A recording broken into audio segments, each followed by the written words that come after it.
Et l'actualité, bien sûr, c'est cette éclipse partielle de soleil qui a eu lieu tôt ce matin, un peu partout en Europe de l'Ouest. Elle a notamment été visible à Lille vers 9h15. Dans la métropole lilloise, la moitié du disque solaire a été cachée par la Lune, comme vous le voyez sur ces images tournées ce matin. Malheureusement, un peu de nuages ont gâché le plaisir des astronomes amateurs. L'éclipse de soleil partiel a atteint son maximum vers 10h ce matin autour de la Suède. C'est un phénomène assez rare, l'éclipse solaire partielle, qu'on ne peut observer que 3 à 4 fois par an dans le monde entier. Mais c'est quoi au juste une éclipse de soleil partielle? Écoutez l'avis de cet astronome rencontré ce matin. On a eu l'occasion d'assister à une éclipse de soleil partielle.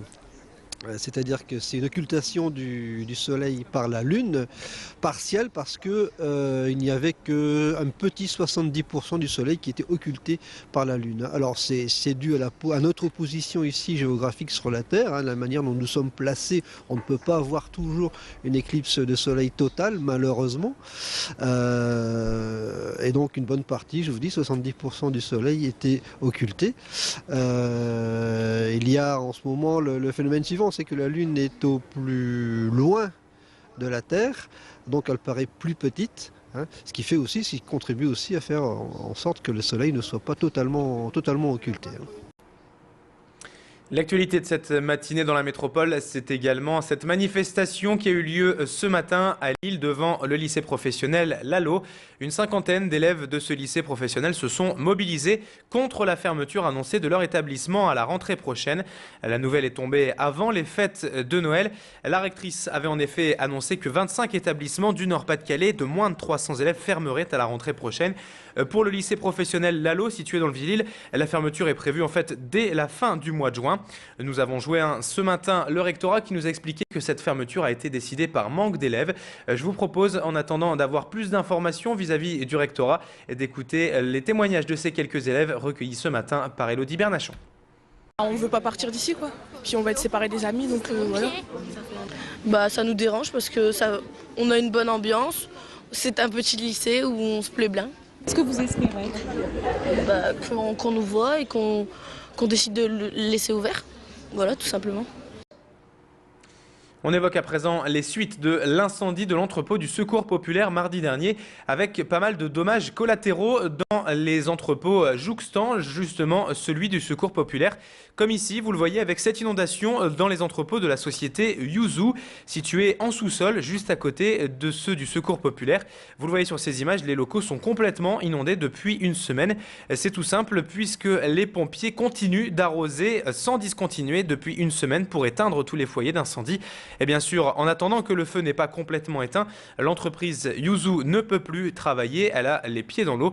Aujourd'hui, elle en appelle donc à la solidarité et au pouvoir public pour reprendre son activité et surtout sauver son local. Écoutez les explications de Marjorie Van Latem, gérante de la société Yuzu.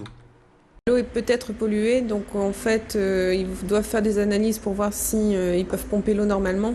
Donc ça c'est je pense la communauté urbaine qui va essayer de la pomper parce qu'on a fait faire des devis auprès de 2 sociétés privées et ça demanderait à peu près 100 à 150 000 euros rien que pour drainer l'eau. On n'a pas souscrit l'assurance perte d'activité, ce qui fait qu'en fait on ne sera pas du tout dédommagé de la perte du local et on est indemnisé à hauteur de 10 000 euros pour le stock. Et puisque cet incendie fait toujours la une de l'actualité, c'était déjà il y a une semaine, mais vous allez voir sur ces images, les pompiers sont toujours sur place actuellement. Nous sommes allés voir hier justement au niveau de l'entrepôt donc du Secours populaire et vous le voyez, depuis 7 jours maintenant, des fumées s'échappent encore de certains foyers d'incendie et tous les débris de cendres doivent être scrupuleusement surveillés pour éviter un nouveau départ de flammes.